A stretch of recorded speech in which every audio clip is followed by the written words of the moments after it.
I'm Nirali Patel, and before I was correctly diagnosed with a rarely known disease, I was misdiagnosed several times.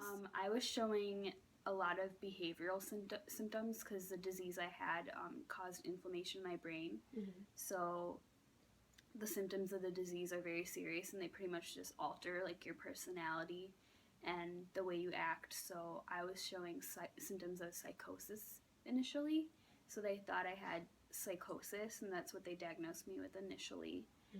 And then I was starting to have different symptoms that were more serious and medical related. So I started having seizures, other movement disorders. So then they thought maybe there was something wrong with my brain, and they thought I had meningitis. So then they gave me a spinal tap for that. And then the spinal tap came back negative, so they still did not know what was wrong with me. They thought I was having an allergic reaction or like a bad reaction to the antipsychotic drugs they were treating me with, because they thought I was having psychotic tendencies.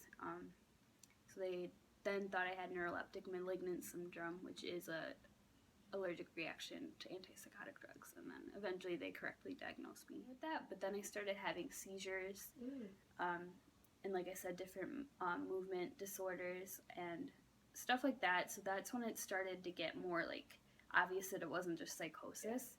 So at that point, I kind of wish they would have been a little more like,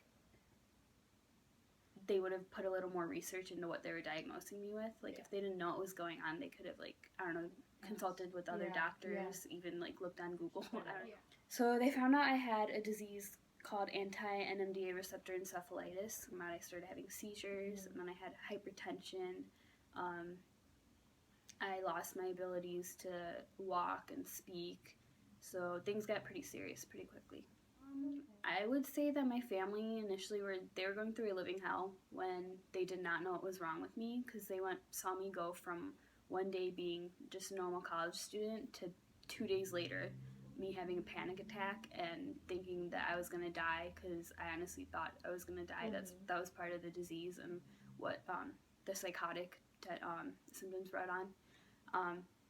So when the doctors didn't really know what was wrong with me, they were obviously very scared, because they knew that I wasn't acting like myself, and that they pretty much knew I wasn't going crazy, but the doctors were telling them that I was. So for them, I think it was really hard. For me, I don't remember any of that because the disease caused me to have memory loss during that time. But for them, it was probably more tough than it was on me. But I'm thankful that I eventually did get correctly diagnosed. But that was somewhat of a miracle, because a lot of doctors still don't know about the disease I have, which I feel like that's kind of sad, considering a lot of people actually are starting to have it. So.